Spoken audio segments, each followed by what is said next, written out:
While there is yet time, allow me to offer you my hospitality, honored guest of Snezhnaya. Is there anything you wish to know? I remember hearing the term Mistlton from Columbina. Yeah! Paimon wanted to ask about that when the name came up just now. What is it? Paimon's heard of Project Mistlton, but not this one. As you know, Project Mistlton is a series of measures enacted to consolidate our nation's resources, the greater purpose of which is to serve Project Mistlton. Many of the things you have encountered thus far are essentially for the advancement of that project. This includes the Kuvaki Experimental Design Bureau in Notdry. Researching Kuvaki was merely a facade. Its core objective was to use local resources and research findings to build Mistlton itself. And that's a weapon built for the final battle against the Heavenly Principles, isn't it? Huh? How did you know that? I was given some intel, and I made some deductions. Wait. You must mean that thing over there. Oh, Paimon's gotta take a closer look at this thing. Especially after you guys sent so many people to Notdry to work on it. Kuvaki alone will not break through Celestia's defenses, let alone challenge the Heavenly Principles. The Heavenly Principles are no doubt accustomed to combating the power of the Light Realm, and elemental energy is simply the power of the human realm, converted to that form by the Heavenly Principles themselves. Any attempt to use this power against its creator would be a futile endeavor. For now, therefore, we have set our sights on the form of energy associated with the Third Descender and the stellar linchpins. This may hold the potential to allow Mistlton to contend with the Heavenly Principles. You could say that by reverse engineering the stellar linchpins to extract the energy within, we have obtained a source of anti-Celestia energy. The Kuvaki Experimental Design Bureau, Project Mistlton, and the new energy experiments. Huh. So, Project Mistlton is what ties it all together. And it looks like your plan is almost complete. No wonder the Ruler of Death came after you. Her Majesty the Tsaritsa has embarked upon an expedition to vanquish a monster. Were it not for this, I imagine she would have been delighted to grant you an audience. Seems like the powers that be in Snezhnaya don't intend to hold my past conflicts with the Fatui against me. The Harbingers have been granted significant autonomy in retrieving the Gnosis. But by the same token, they do not completely represent Snezhnaya's official stance. You read my mind. Speaking of the Gnosis, Paimon's been dying to ask this question since forever. Why exactly does the Tsaritsa want to collect them? Is it something to do with the fight against the Heavenly Principles?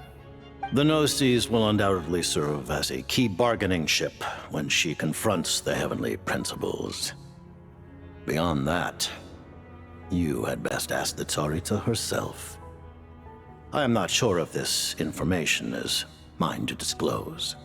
What do you mean, not sure? Don't you make the rules? You're the highest-ranking Harbinger!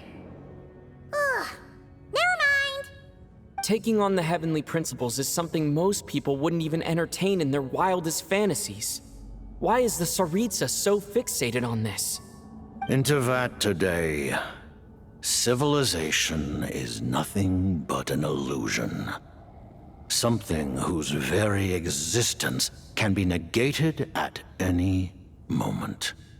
Our civilization may very well be destroyed in the struggle, but as things stand, the Heavenly Principles could choose to negate our existence on a passing whim. And we must not sit back and accept that fate. Only by changing the state of affairs, only by overthrowing the Heavenly Principles, can our civilization truly be said to have taken root. Otherwise, The fate of the people of Conria and Hyperborea is a cycle doomed to repeat itself. Accepting potential destruction in return for getting to control your own fate. Furthermore, perhaps this is still somewhat difficult for you to understand. Are you aware that all the rules of this world are made up of curses? Huh? All of them? Paimon knows about the curse of death you mentioned, and the curse of immortality that you and Dainsleif have. Then the birth of the Hilly-Churls, the rules of Natlan's Ode of Resurrection, those are curses too? Farina's long life seems to stem from a curse placed on her by Focalor as well. Yes. Even a god's love for humanity is a curse the heavenly principles inflicted upon the gods. What? The Tsaritsa has always had ample reason to hate the heavenly principles. If she can seize their authority, she will reconstruct the entire world, and when that time comes, humanity will be completely liberated from curses and lies. Look forward to it.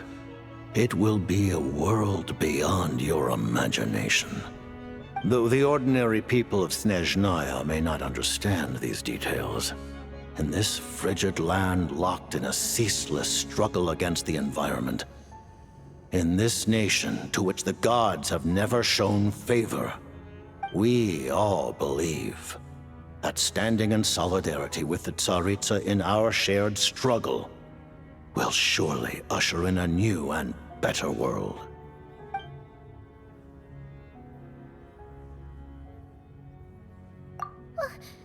Paimon really doesn't remember.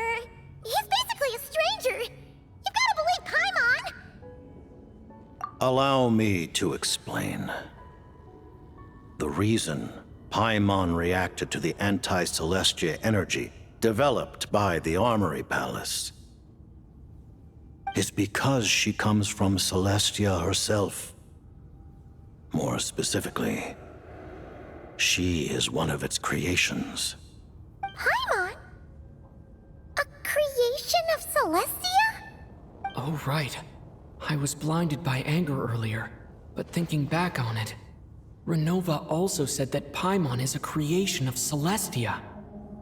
But she lacks Celestia's power or authority. As you know, the lunar fragments in Nodcry were pulled down from the sky using Fatui technology. But the first application of this technology was in Conria over 500 years ago. I used this technology upon the heavens, and the response I received was none other than Paimon descending from Celestia. I presented her to the Vinster King, but he took no interest in this gift, nor did it satisfy him. Paimon then took up temporary residence in my palace until, of course, the arrival of the Cataclysm. Wait, Paimon's a little confused. You're talking about things that happened in Conria 500 years ago. You're saying Paimon was there for that? But Paimon doesn't remember any of that. Falling from the sky? Being given away as a gift? None of it. Having lived through the Cataclysm, perhaps you too were burdened with some manner of curse. Although, losing your memories would indeed be the smallest price I've ever seen paid. But it's not just her memories from Conria. Paimon doesn't even know how she spent the last 500 years. She only has memories from the past few years. No matter how hard she tries to remember. What was Paimon like back in Conria? Did she know a whole lot because she came from Celestia? Was she super smart? Unfortunately, when you arrived in Conria, your consciousness was like that of a newborn infant. None could say what kind of being you once were in Celestia. During the time you lived in Conria, your personality was no different from how it is now. Aw, man! Paimon's plan to get her memories back and become super smart is ruined before it could even start. You know, even though Paimon lost her memories, she still feels weirdly close to you for some reason. That must mean you took pretty good care of Paimon back then, huh? On the contrary, I completely ignored your existence. I was entirely focused on my struggle against Tsaritsa the Wise. But now, as I see it, it is as if you are the only sane thing that survived that era of insanity. And thus, are worthy of protection. Noted. Man, Paimon's gotta stop projecting friendship on everyone she meets. But, Traveler? Even though you know Paimon's some creation of Celestia now, you still want her, right? You're not going to abandon her? Oh, phew! That's a relief. Paimon's just learning about this, too. She's barely even processed it.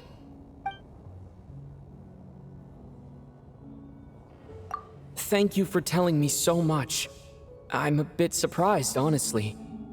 I didn't expect you to be quite so transparent with me. Given the circumstances, the Fatui need not hide anything from our allies. Allies? To advance Project Mistlton, we must first resolve our issue with the Ruler of Death. And if I presume correctly, you have no intention of letting her actions go unpunished either, do you? That's right. Ever since she said she intends to reclaim Paimon when we next meet, I figured reconciliation was out of the question. Against an opponent of this caliber, deliberating over our allegiances would waste time we do not have.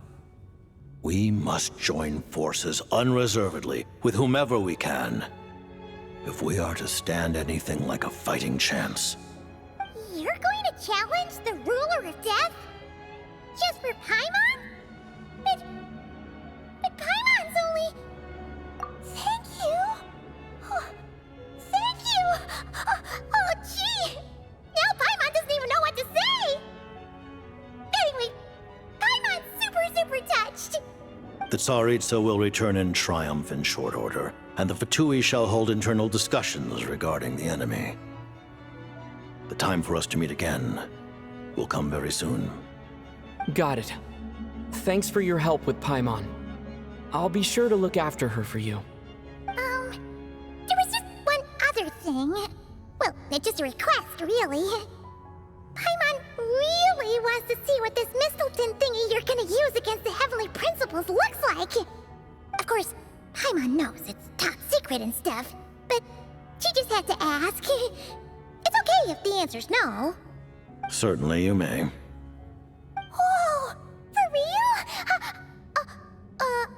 Actually, maybe it's best not to. What if Renova suddenly pops up again? She might take this chance to... While the technology is not yet fully developed, it has nevertheless reached the stage where Celestia's creations are unable to damage it. In that regard, you may rest assured. Oh. Wow. No wonder Paimon felt so out of sorts recently, even though it was super far away. Alright then! Paimon's ready to take a sneaky peek at this top secret super weapon!